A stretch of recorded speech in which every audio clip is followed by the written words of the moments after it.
Jobbing and jabbing. Welcome, everybody. Welcome to the Demons Within podcast. I'm Gregory Millerly. And I'm Job Pete. Peterly Jobberly.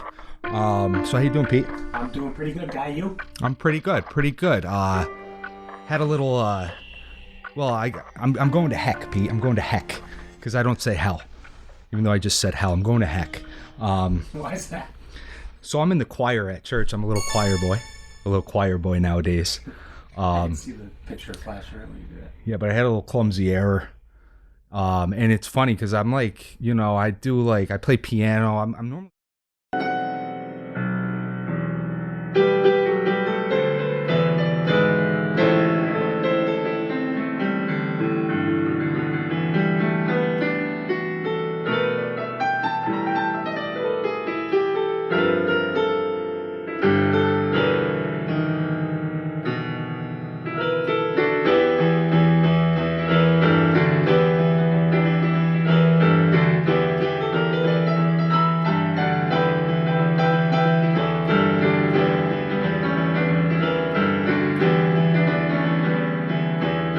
Agile guy, but sometimes I'm mad clumsy. I mean, I look at this fucking thing on my nose. I'm not going to get into that story now, but I hit my nose on something, clearly. So anyways, I was at church in the choir, and we stand up when we sing, and I kept feeling this like itch on my leg, and I'm looking down, I don't see anything, but it was driving me fucking nuts. I couldn't focus on the Spirit of God. So finally I looked down and I saw an ant, and it startled the shit out of me, and I went to smack it, and I hit into the music stand, and I started knocking it over, and then I went to go stabilize it, and I knocked over every other stand instead, and it caused this commotion. Everybody looked at me. The mic's on the stand, so no, drop, so like. Well, no, this is where it's like the metal music stand with like the sheet music with the lyrics, and they all just toppled over like dominoes, and I was left standing there sweating, red-faced, and Pick them up. I did. And then I pretended like nothing happened. And everybody after Mass was like, when they would come talk to me, I could tell they were judging. I could tell they were judging, but they didn't say anything. So I just walked home. Well, I didn't walk home. I drove home. What's the name of your church? St. Clair's. Okay. Yeah, St. Clair's. Good place to go. That's in Colony? Yeah, it's in Colony. It's down Central Ave a little ways. So yeah, I mean, I guess that little falter strained my relationship with God, which is kind of what we're talking about today. Not God, but relationships. So yeah, what we're going to talk about today is how the ego is a roadblock to relationships. And I'm certainly not an expert on relationships. I mean, every one of my relationships in the past has failed, mostly because of me and my drinking and my erratic behavior. But I have learned so much about it, and like I've worked through what went wrong, how I was wrong, and what basically caused all the issues. So going forward, when I'm ready to get to that next step with somebody, I'm pretty confident now I'll be able to hold it together, like a normal person. Yeah. So for me and for the people listening, what's your definition of ego? So the ego is, I get most of my ego information from Eckhart Tolle, which I highly recommend everybody read, A New Earth or The Power of Now. But the ego is the part of your mind and your consciousness that is commenting on everything, judging, comparing, being jealous. And the ego's primary function and the primary point of its existence is to make sure that it survives. So it feeds off fear, and it causes you to identify with things and thoughts and emotions, as opposed to just realizing that you aren't those things. You're just the entity that's alive.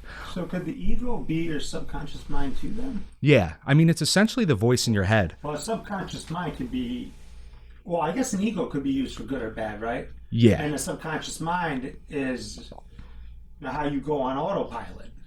Yeah. And that's actually precisely what it is. A lot of times when you're having these compulsive thoughts, especially negative ones, that's your ego. Your ego is trying to make you... Yeah, it lives in the past, and it worries about the future. It compares you to everybody else out there. It doubts everything you're doing. So it basically doubts everything you do. So you when you fall down, it's because, your ego makes it difficult to get back up, that type of thing. And it's a massive roadblock in relationships. The ego, it contributes in relationships a lot to you're playing role playing. not like the sex kind, although we don't kink shame here at Milpy Rights. But it's like when you, generally speaking, when you start a relationship, you're playing a role. You're playing the role of who you think that other person wants you to be. And in turn, you're expecting that other person in your relationship to be playing a role. And things like that are impossible to live up to. I will say, though, as we get into this, I definitely want to make note that I feel like you, in your relationships, you're pretty good at not letting your ego. Yeah, I was going to say that, my ego, again, I still have a lot to learn about what the ego is, but I from what I think of it, what the definition is, I don't have a big ego. Yeah. Especially in relationships. Yeah. Well, I think a lot of times when it comes to like alcohol problems or substance abuse issues, there's people who experience some trauma growing up or something like that. And then there's people like, I didn't have any childhood trauma, but I was born, and we don't know why, with two combinations of things that just are a lethal combination. I had an out of control ego, but also an inferiority complex. So my ego was constantly comparing to others, doubting, like blaming people. But my inferiority complex made me think that I would never be like accepted or never could do these things. But then I also had overwhelming self-confidence and low self-esteem. So I thought I could do anything, but I hated myself. I feel like I'm the same exact way. Yeah, it's common with people like us. Yeah. Now, does that mean I have an ego? Yeah, well, everyone has an ego. Well, I'm trying to dig into it. Yeah, I mean, everyone has an ego. I just think some people's egos are louder than others, or at least when it comes to identifying. The ego becomes an issue when you start identifying with the ego. When you start thinking who you are is your ego. So if I'm sitting there and I'm like, my ego's going crazy and my thoughts won't stop, and I'm like jealous of somebody else for something they have that I don't have, if I start like letting that thought take over, then I'm identifying with my ego, and suddenly I am a jealous loser, essentially. Okay. So when you can kind of realize like, wait, that's just my ego talking. I'm actually the entity, the deep consciousness that's aware of that voice in my head. So that's not me. Go ahead, ego, talk. And then you bring yourself back into the moment and you realize, who cares? Who cares about any of that? That's deep. Yeah, I'm a deep guy. I'm a deep guy. Just ask the priest at church today when I fucking knocked everything over. So how's the ego affected your relationships? I mean, it's been the primary source of the end of every relationship I've been in. I mean, my drinking was definitely a thing, but it's like, it just prevents healthy living, and it prevents actual connection with somebody and accepting somebody. Like, you shouldn't have to change the person you're in a relationship with. You should accept them for who they are. And then there's like compromises that are made.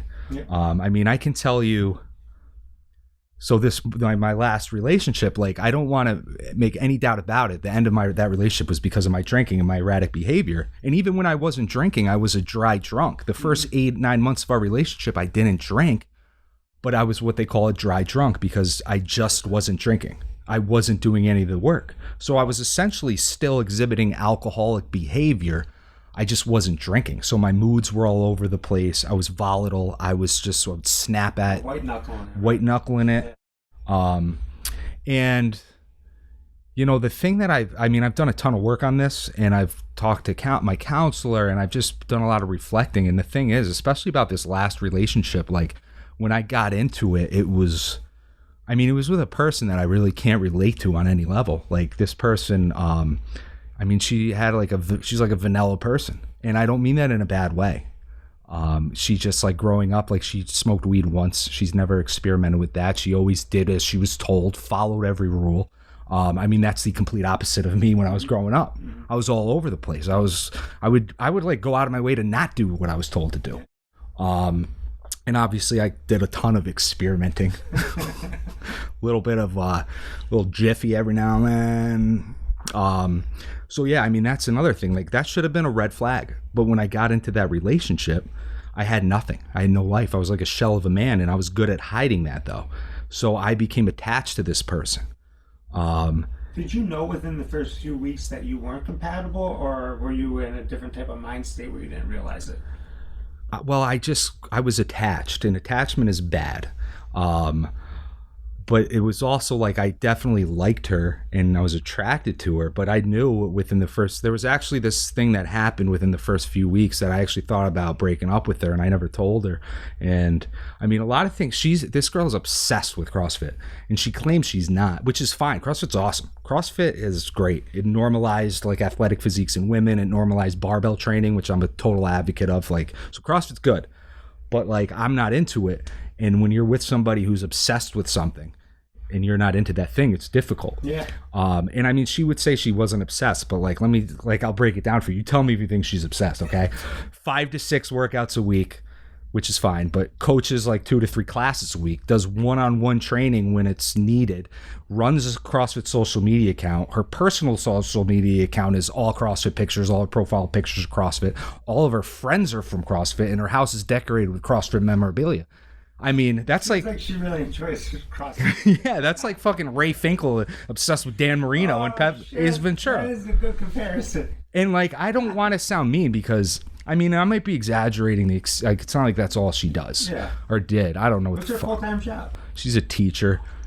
A fitness teacher? No. Just like a normal teacher. So she's a teacher and she does all those other things on the side for CrossFit. Yeah, and she's a great teacher and she's a great coach. Lot of work. Yeah. Well, it is. And like, that's another thing too. Like, there's this thing called love languages, which I do believe there are things. It's like, I believe they're valid. I don't know if these like free 6-question online tests are that accurate. Yeah. But it's like, a love language is basically like the way that you give and receive love that makes you compatible with somebody else. And if you have different love languages, it doesn't mean that you're doomed to fail. Which is fucked up. Yeah, I'm sure it is. I can't wait to hear. I feel like I'm talking the whole time, but we'll get to you too. We'll get to you, Peter. But so I guess like what I've determined is that my love language is more just based on time, like just giving more time. And I think that's, I mean, it's not that she didn't give me time or anything, but like I feel like hers, and I could be wrong, this is just how I perceive things, which is my reality when you're perceiving it in some way. But I thought hers was more giving, like she would give me gifts, which I was grateful for, and they were awesome. I mean, most of my wardrobe to this day is still stuff she's given me, but it's like, that's not what I needed. And I generally just think like I was saying though, it's more so like there's, like even now that I'm sort of relinquishing the emotional attachment, moving on, letting go of that relationship, like I can almost objectively look at her life, which it's not a bad life at all. She's a great person. Her life is fine. Most people would be fine with it, but I feel like there's not one aspect of her life that I would want to be a part of. We're just different people. We just can't relate on any level. And I was like faking, like I was acting like the person I thought she'd want me to be, but if on the inside I'm not that person, that's just failure. And then like, for especially that, it really came to a head. Well, my drinking got bad, and then she kicked me out, which the fact she let me stay as long as she did, I just can't believe that. I feel like the tides would turn. I would have left her I would have given her like 2 chances. But, I mean, I used to always also think, and this is like a victim mentality, but I still believe it to be fact to this day, that she would often choose like the CrossFit stuff over me, over our relationship, and she would deny it. But towards the end of our relationship, like right before my drinking got really bad, like even her parents were like begging her to take some time away from the CrossFit stuff, not like working out or coaching, but the other bullshit. And I was at this point begging her. I was like, I feel like nothing, like what the fuck? And her parents offered to pay her, and she still said no. I mean, if that's not choosing something over your loved ones, then I don't know what is. And it's not like an issue of like being hesitant to accept financial help, because like if anything ever broke in the house, we wouldn't fucking hesitate to have her dad give us a fucking $2,000 for a new hot water heater. And a lot of this too is just what's going on in between my ears. But when I look back, and I've talked about this with my therapist and trusted friends, I've talked about it with you, like the fact of the matter is like, and I've lived alone in various apartments. When I was drinking at the rock bottom, I was literally isolated physically and emotionally, but there were times in this relationship where I never felt more alone. And I was literally living with someone. In the relationship? Yeah, I just would, sometimes I would just feel so alone. And why do you think you stuck with it? Well, that's because I was attached, emotionally attached. Okay. I had no life to fall back on. One thing I think I know now for a fact is before you enter a relationship, you need a life of your own. Yeah. I had nothing. I'm definitely not ready for yeah, me neither. And I know that. Yeah, and that's big. But so yeah, it was mainly because I was emotionally attached. I still cared about her. It was just very up and down. I still care about her today. I still miss her sometimes too, even. I don't know why. Even after everything I just said, how I literally can't ever imagine being with somebody who lives that way, that life that I just have nothing in common with. I still sometimes miss her. And the thing with emotional attachments, it's like, once you release those emotional attachments, and I think everybody who's ever been through a breakup and then has moved on can relate to this. Once that emotional attachment is gone, these people that seem so special become ordinary people again. And the thing that made them so special to you was your love for them and all the energy you were putting into them. Mm-hmm. And that's kind of like how I'm getting to now. It's like I just kind of look at that particular one as she's just an ordinary girl, has a normal job, has normal friends, has a healthy mindset, I think. And we have nothing in common. We have nothing in common. We don't have one thing in common. I'm going to say it one more time for dramatic effect. We don't have one thing in common. I wonder if she ever watches this, she's going to fucking hate me. Which is fine. Who cares? By the time this episode comes out in like 2 months, probably, since we record it, and she's going to be, who knows what, she probably won't even register. I'm also significantly more attractive than her. So you found yourself playing the victim. That's how I really got into alcoholism. Yeah. Was playing the victim. Especially when you have something to blame. Oh, yeah. That's like, something that's happened to you, so... Yeah, well, that's another thing. I mean, blaming is something that's the ego does too. The ego blames your partner for a lot of your troubles, and you always lash out at the people that you love the most, or I did. Yeah, and it allows you to get away with certain things. It does, yeah. It takes that burden off your shoulders, so you're now the victim. Yeah, you're the victim. Yep, and it's like you have somebody else to blame. It takes all the responsibility off of you. Yeah, you're why I'm drinking. Yeah, exactly. I mean, and actually, I know I'm just fucking talking this whole episode, but as far as drinking, like I saw this one statistic, we were talking about it earlier, that like 50% of marriages where one of the partners has some type of drinking problem end in divorce. And I mean, the ego feeds alcoholism, and alcoholism destroys lives, and it destroys the lives of the other person who's not even an alcoholic. And it's like, I often say that, like I would never hold anything against somebody who leaves a partner who's an alcoholic, because just because it's a disease, it's not our fault that we have this problem, but it's our responsibility. So just because it's not our fault that we're alcoholics, it doesn't excuse our deplorable behavior. Like I'm still dealing with some of the bullshit that I did to some of my ex-girlfriends. And this is also all relationships, like ex-coworkers, ex-friends, but it's especially with romantic partners. I mean, there's... I'm not even going to talk about my girlfriend in college and that whole thing with the carpet. Yeah, talk about it. Remember but I don't want to. I'm not going to go into detail. But you know about the carpet. Oh yeah. Like, yo, and I think about the things I did after that. After we broke up, like I was on this smear campaign online on social media. It was disgusting, pathetic, fucking petty behavior, and it like. I actually give her credit for just like, I don't know how much pain it caused her, but like she got out okay. I think she's doing good. I mean, I hope she is. I'm trying to figure out like what relationship I've been in where I can compare myself to how you were in a relationship with a girl. Like most of the relationships that I've been in have really been.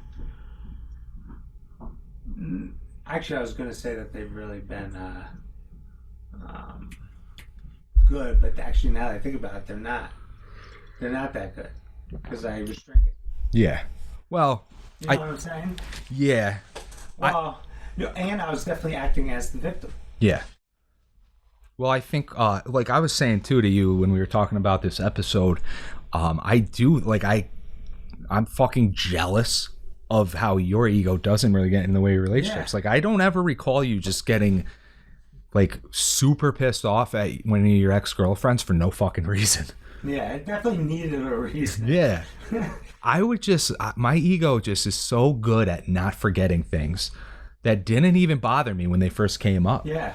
Like, I don't know. It's a crazy thing. I can really relate to playing the victim, though. I mean, that's something that, Well, and I think that's another thing, too. Like, I mean, I always talk a lot, but, like, I think for this particular episode, like, this issue really affected me, like, significantly, whereas it didn't affect you as much. I do think, like, you... But I hear you. I understand what you're saying. Yeah. Which I didn't understand actually before this conversation. Yeah. Or before I did the research.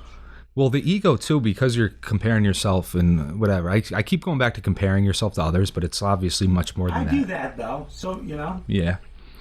But the ego, it just like gets in the way of true love. I mean, true love has no opposite because it's not even like an emotion. It's just like a feeling. It's like your soul. Your soul connects to a soulmate, and then you fucking love each other and you like have sex. I'm leaving all this in. But yeah, I mean, that's another thing, like the whole soulmate thing. I think soulmates, I for a while I used to think soulmates was a myth. I thought there was no such thing as the one. Oh, so you believe now? Well, I believe it to a degree. I just think there's not just one soulmate. I think there's a lot of soulmates. You just got to find them. I mean, there's fucking 8 billion people in the world. It's like, I mean, at least like 1 million of them want to fuck me. Yeah, every girl, I've been in long-term relationships my entire life. Yeah. And I felt like each of them, or some of them, could have been my soulmate. It just didn't work out. Yeah. So I agree with that statement as far as the soulmate. Yeah, and I'm familiar with like every one of your relationships, and I think all of them were pretty good connection. Like you had pretty solid relationships. That was a pretty solid lineup. I mean, everyone got married though, and after me. Right after you. Right after me. Besides one. Like immediately. I think that's coming. But I think too, though, it's like for you, so it wasn't necessarily your ego directly. So like for me, even when I wasn't drinking, my ego was dominating my life and my relationships and the way I would connect with people. Whereas for you, I think your ego and your trauma, it contributed to your alcoholism, and then in turn your alcoholism affected your relationships. Yes. Like, and me and you have been running together for 15 years, and like the first 10 years of it, the first 10 years of our friendship was just like we were just psychos. Yeah. And there's no way that you can maintain a healthy relationship doing the stuff we were doing. No. Just like, I don't even know. We were living a life of rock stars, except we weren't rich and we didn't play music. Well, I played music. I used to play. I used to love that. When I'd walk into a party and they'd have like a piano or a guitar, I'd be like, yeah, I'm getting it in tonight. And then I would do that and impress people, and then I wouldn't get it in that night because I'd go off and do something like, Yeah. So I can relate to mental health and relationships. A girl I was with for 10 years, did some research on PTSD and how it can affect the children. Yeah. And, I believe that was one of the reasons, we're not together now. Yeah. And, that just shows you right there how mental health can impact a relationship. And after she left, I became completely isolated. Yeah. And that's really where my spiral started happening, because I didn't have any relationships left. Yeah. I was alone. You were alone. Yeah. And she was my crutch. Yeah. That's what I said. And when we talk about playing the victim role, mm-hmm. She was my crutch, and I would play the victim role with her. Yeah. And I think that also got too much for her. Oh yeah. So. Well, that's like basically a codependency, which we'll probably have a whole episode on that too. And that's where you're sort of using someone as a crutch, and they even unknowingly enable your drinking, because they keep letting you back essentially, and they're always there for you, which is not a bad thing. You need someone who's going to be there for you, as you should be there for the people you love. But I still have a crutch. I can't stay in my apartment alone. I like to be around people, so I go to my parents' house every single day. I still do too. And that's, there's a difference between codependency, which is generally a negative, than just having some people that you can fall back on. I mean, I was saying to you, I was kind of joking, but it's also serious when I was telling you I was having heart palpitations, or I don't know how to say the word. Palpitations, and because I had anxiety. Something happened that's so stupid, and I was aware of it, so it wasn't really bothering me, but I did have more anxiety and stress than I normally would because of this trivial situation, and I started having palpitations. And the problem with palpitations is because it's such a weird feeling, and it's your heartbeat. You already have anxiety, and then you start thinking my heart's fucking skipping, and that gives you more anxiety. And then I started hanging out with you, and it went away. So I was like, I'm never going to leave Pete's side until these fucking things go away. Did you end up going to the meeting afterwards? Yeah, I went. Oh yeah, I was actually okay there. Yeah, I make sure I go to at least one meeting a week. And the thing about the rooms of AA or NA, any of these A rooms, any of these anonymous rooms, you will find the majority of people have these issues, the ego issues. I mean, the number one side effect besides the physical implications of like heavy drinking is how you destroy every relationship in your life in one way or another. I want to go to LAA. Maybe this is my ego. I don't want to admit that I'm an alcoholic. That is 100% your ego. And you have to do it. And that's why I hate at the start of every meeting just identifying that, hey, I'm an alcoholic. Yeah. I hate that. I know there's probably some AA people like, yeah, it's it. No, but that's common. You know? The biggest road, that's why it's step one, because you got to get that out of the way. And it's funny, because I was the opposite. When I got back from St. Christopher's, the first meeting I went to, it's now my home group. Yep. And when I introduced myself, this woman, I'm not saying anyone's names, but she's got 11 years sober, and she started like crying a little bit. And after the meeting, I asked her why. She was like, because you were so happy to be here. Because I was like, I'm Greg, I'm an alcoholic. And like, I mean, I probably exaggerated, but I was just so happy to be there because it's the only way out. It's the only way out. I mean, in AA, it's like not everybody needs AA, but I just certainly do. I certainly need AA.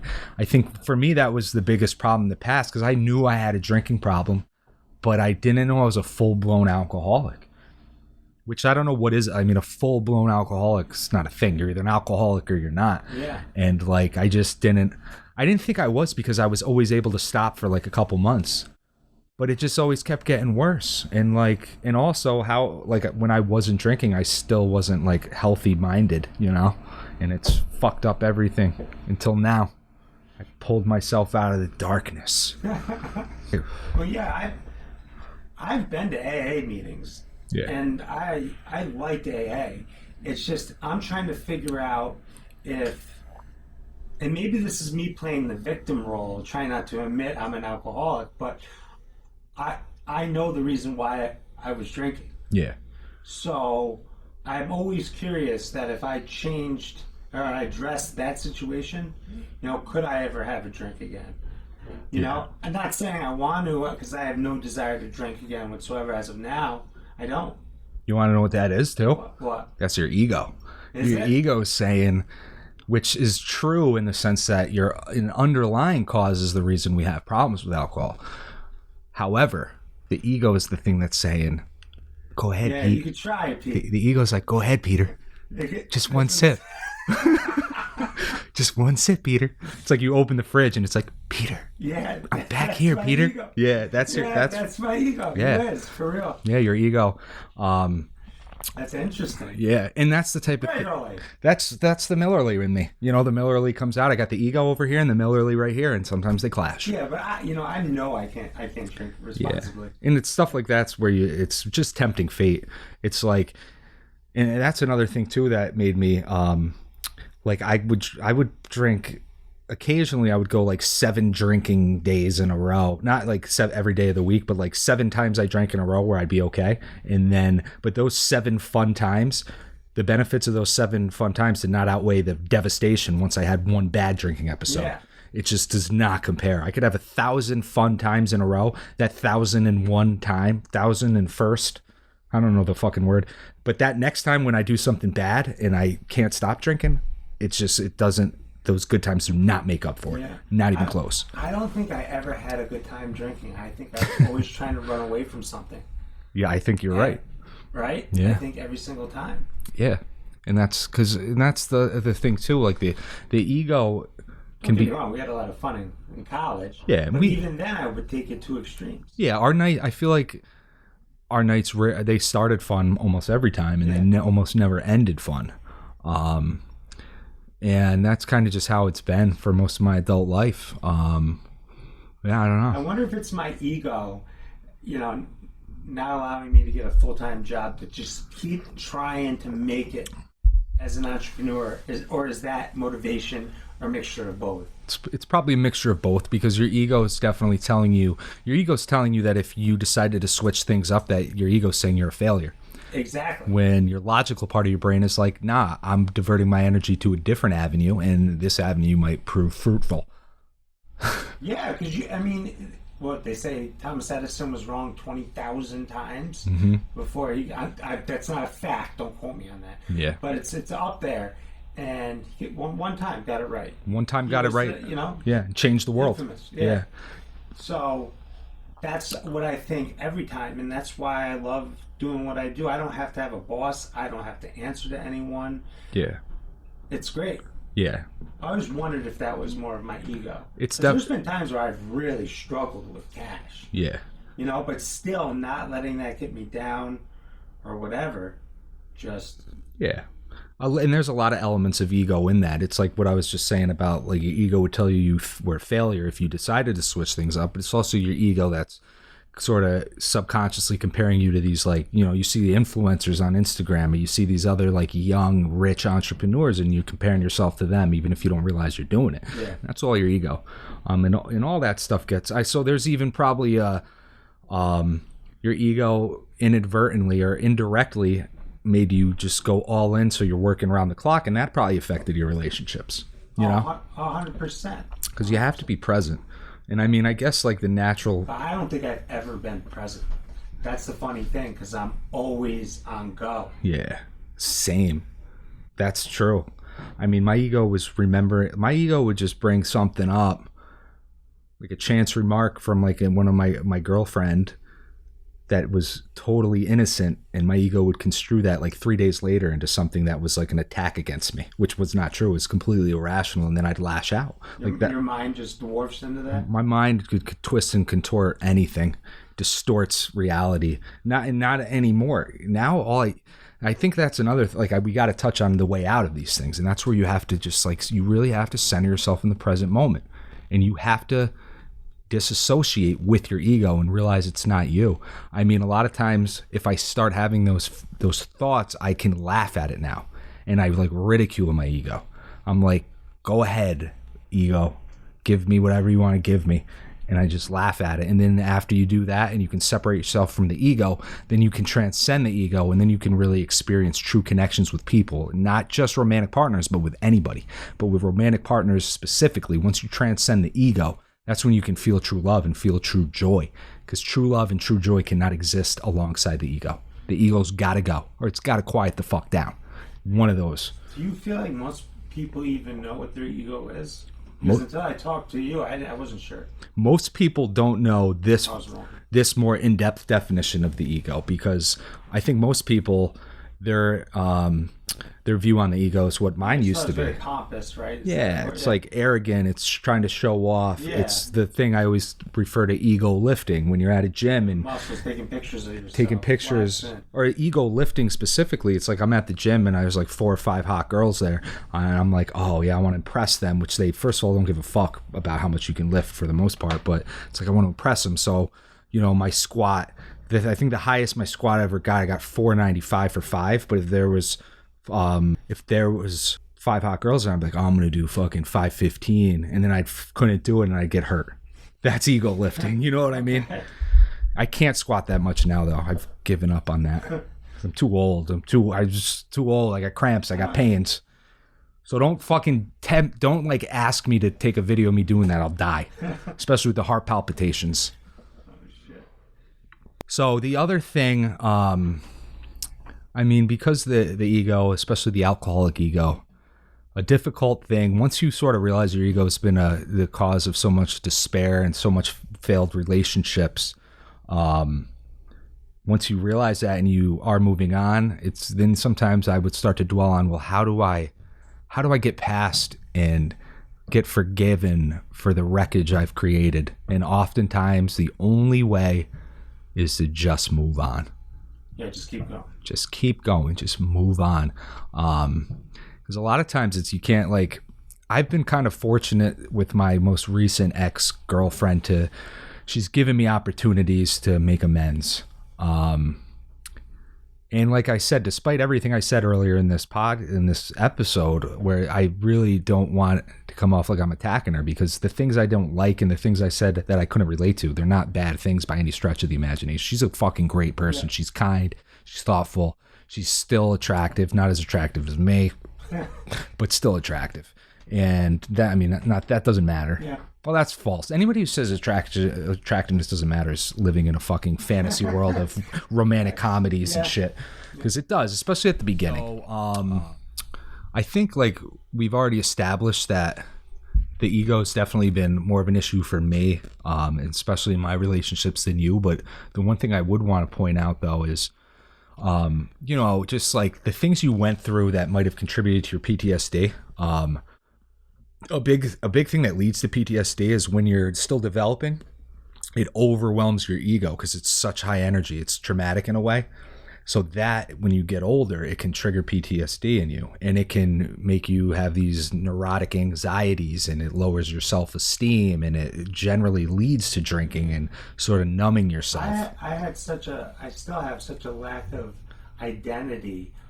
I'm curious of what my ego really even is. Yeah. I can't even identify with it right now. Well, and that's the thing, because you don't want to identify with it. I'm still trying to figure out who actually I am. The key to it's actually you don't want to identify with it. You want to just be aware of it. Because when you're aware of it, you can't be aware of something that you also are. You know what I mean? Like, I'm aware of this shirt that I'm wearing. It's not a part of me. You know what I mean? Oh, so you're aware of all the thoughts that come to your brain. And yeah. And you can sort of write it off to the ego, and then if you can center yourself in the moment, that's a way out of the egoic ramblings of the mind. Yeah, to really do that work, and for each person to find what their ego really is, I think it takes a lot of work. It takes a ton of work, yeah. Especially, and it depends how extreme your ego is. In my case, it's like, I don't think my ego could have been worse. Yeah. It was as bad as it gets. My whole life. You're saying it just got that way recently? No, it was like always? It was always bad, especially now that the ego is like my specialty. It's what I've done the most work on. I mean, even going back to when I played basketball in high school, like if every shot I missed, I would flip out. Really? Flip out. Like it was a known thing. Like my parents were always like, had their heads held low because I'd miss a shot and I'd have a face like this and I'd be like, fuck. Play ball. Yeah.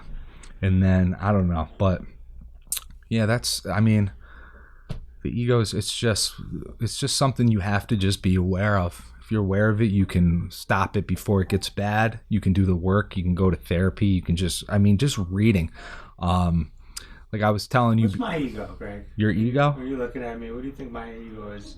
Well, your ego, everyone's ego is pretty much the same. It just depends how much you identify with it and how intense it is. I don't think you're asking you for advice right now. Yeah. I should just be your therapist. No, I don't. You actually have your ego in check pretty good. I think a lot of times, though, like all the stuff you were just talking about, not having an identity of your own, the problem with that and the way that could go wrong is then you do start identifying with your ego. Like, just think of any time in your life where you might have compared yourself to anyone else. Any time in your life that you might have thought you weren't good enough, or that those thoughts are in your mind. And feeling you're not good enough is your ego? Well, if the voice in your head is telling you you're not good enough, that's your ego. Really? Yeah. So then I have a strong ego. Yeah, you do. Yeah, if it's someone, okay, so then. Yeah. So I guess though, like, I don't like. That's crazy. I never knew that. Yeah. No, that's the ego. The ego. That's the ego, guys. This has been a very heavy, great episode because I'm still learning what the ego is about. So don't be mad at me for not talking to you. I'm trying my best. Okay, guy. Thank you. Thanks, Peter. Yeah, you just got to let go of your ego. I used to always have egos in high school before. Me too. Did you? Really? Well, I would have them a little bit because I like the little, like, putting the syrup on it, gets in the little syrup traps, the little squares, the best ever. A little butter them up quick. Yeah, my father used to make. Did you get different lunches when you were really young? Like, did you have a good lunch?